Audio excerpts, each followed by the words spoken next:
ये वीडियो बनाने के पीछे सबसे बड़ा रीजन ये है कि बिहार में आस्था का महापर्व छठ पर्व शुरू हो रहा है और आप यहाँ पे देख सकते हैं कि ये घाट भी है। यहाँ पे कम से कम तो हजारों लोगों की संख्या में लोग आते हैं और इसी पुनपुन नदी में स्नान करते हैं और सूर्य भगवान को अर्घ देते हैं।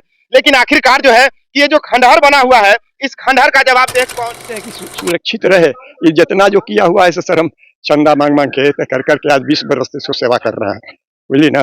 20 बरस में इतना हालात बनाए थे, सब कंजल बन थे, प्लास्टर नहीं था सर, लेकिन सबसे पैसा मांग करके करा रहे हैं। क्या कहेंगे उन धर्म के ठेकेदारों को जो धर्म की राजनीति करते हैं? धर्म के राजनीति तो आते हैं तो कहते कि अबरी बाबा हम बनवा देते हैं, बाबा ये बनवा देते हैं, वो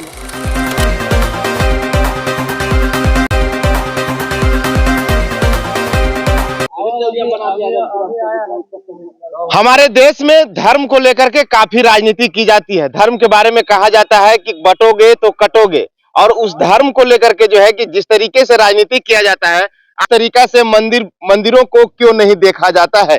इससे अभिषेक कुमार और आप देखना शुरू कर चुके हैं आपका अपना चैनल बीकेएम खबर। देखिए मेरी मौजूदगी अभी हसनपुरा के पास जो है पालीगंज विधानसभा में पड़ता है और ये ठकुरबाड़ी है। और देखिए ये कितना पुराना ठकुरबाड़ी है, लेकिन इस ठकुरबाड़ी का हालात जो है कि बद से बदतर रहता है। इस ठकुरबाड़ी को देखने के लिए ना ही तो इस पालीगंज विधानसभा में ना ही तो कोई विधायक है और ना ही इस क्षेत्र का कोई सांसद है और ना ही मुखिया और ना ही कोई पदाधिकारी है।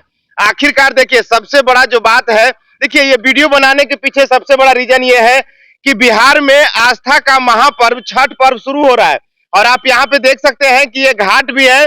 यहाँ पे कम से कम तो हजारों लोगों की संख्या में लोग आते हैं और इसी पुनपुन नदी में स्नान करते हैं और सूर्य भगवान को अर्घ देते हैं। लेकिन आखिरकार जो है कि ये जो खंडहर बना हुआ है, इस खंडहर का जवाब देख कौन है। देखिए ये खंडहर है, यहाँ पे बच्चे आते हैं, काफी मेला लगता है। देखिए आप लोग को ऐसा लग रहा होगा, लेकिन यहाँ पे स्थानीय लोग हैं, स्थानीय लोगों से हम बात करा देते हैं कि आखिरकार इस खंडहर को देखने के लिए कोई आए हैं या नहीं आए हैं। देखिए अब जो है कि छठ पर्व कुछ ही दिन में शुरू हो जाएगा। 2-3 दिनों के बाद जो है कि छठ पर्व का पूरा प्रक्रिया जो है वो शुरू हो जाएगा। अब इस घाट पे लोग आने जाने लगेंगे। सबसे बड़ा समस्या ये होता है कि बच्चे भी काफी संख्या में आते हैं। अगर इस खंडहर में बच्चे गिर जाते हैं तो मुझे तो ऐसा नहीं लगता है कि किसी भी हालात से बच्चे को बचाया जा सकता है। लेकिन अगर समय रहते पहले जो है कि किसी प्रकार का व्यवस्था कर दिया जाए तो शायद जो है कि जो श्रद्धालु आते हैं उनको यहाँ से सुरक्षित बचाया जा सकता है, इसमें मिट्टी डलवाया जा सकता है। और सबसे बड़ी बात है कि मोदी और योगी का देश है।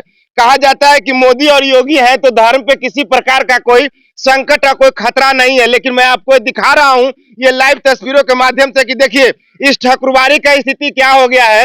ये ठकुरबाड़ी कभी भी जो है कि ढह सकता है, लेकिन इसको देखने के लिए कोई नहीं है। हाँ, बिहार में चुनाव है तो धर्म की राजनीति काफी जोरों पे है। अब यहाँ के जो स्थानीय लोग हैं उन लोगों से बात कराएंगे, लेकिन पहले मैं इस ठकुरबाड़ी के बाबा से बात कराऊंगा। बाबा आखिरकार ये मंदिर का हालात ऐसा क्यों है?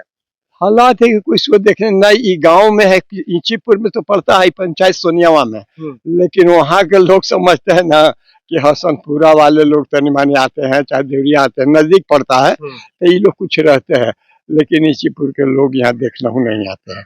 वो कब आवेंगे कि जब ड्यूटी मिल जाएगा पंचायत से, डूबकर फरकर ये सब जितना रखाता है मजदूरा टाइप के, देखियो डूबे न कोई तही न वही सब आके अपन लाठी लेकर घूम के चल गया। लेकिन उसके बाद देखने के लिए हसनपुरा है, देवरिया है, अब कोई नहीं आता है। आप लोग क्या चाहते हैं? हम लोग चाहते हैं कि सुरक्षित रहे। ये जितना जो किया हुआ है सर, हम चंदा मांग मांग के कर करके आज 20 बरस से इसको सेवा कर रहे हैं, बुझली ना। 20 बरस में इतना हालात बनाए थे, सब कंजल बन थे, प्लास्टर नहीं था सर, लेकिन सबसे पैसा मांग करके करा रहे हैं। क्या कहेंगे उन धर्म के ठेकेदारों को जो धर्म की राजनीति करते हैं? धर्म के राजनीति तो आते हैं तो कहते कि अबरी बाबा हम बनवा देते हैं, बाबा ये बनवा देते हैं, वो बनवा देते हैं, वो ला के जाते हैं, जीत जाते होकर बाद वो नहीं करते हैं।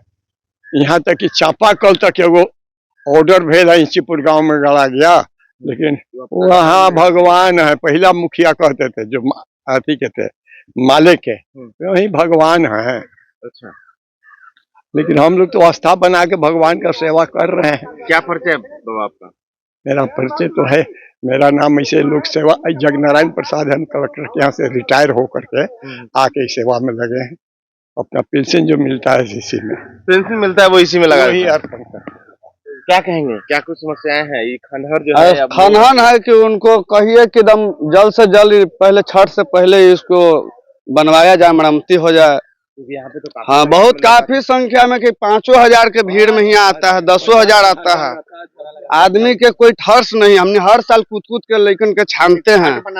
आइए देखिए कि अब गड्ढा हो गया, ऊपर से लेकिन गिरेगा तो बचेगा, यही देखना है। मंदिर के देखभाल आता है लेकिन फंड नहीं मिलता, फंड सब इचीपुर के लोग रख लेते हैं।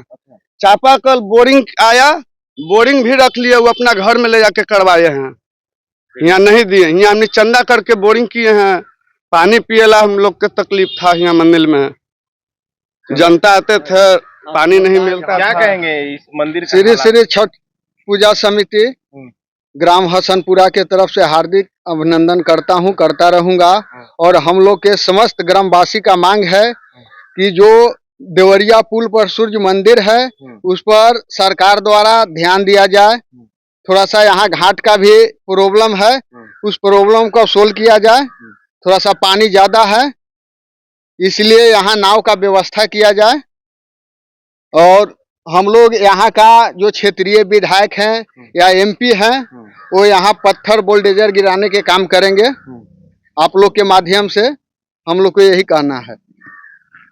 देखिए, हम आपको दिखा रहे थे कि आखिरकार धर्म के नाम पे राजनीति तो होता है, लेकिन धर्म को जो काम करने, जब धर्म को बचाने की बात आती है तो कोई तैयार नहीं होते हैं। ये जो है हसनपुरा, और ये जो जगह है ये सोनियामा पंचायत में आता है, और ये विधानसभा जो है पालीगंज विधानसभा में पड़ता है। नेताजी लोग जरूर आएंगे वोट मांगने के लिए, और ये सवाल उन्हीं से रहेगा कि आखिरकार जो है कि आम जनता की सुरक्षा की व्यवस्था कौन करेगा। फिलहाल के लिए इतना ही। आप अपनी राय कमेंट बॉक्स में जरूर दीजिएगा, और इस घाट के बारे में आप क्या सोचते हैं?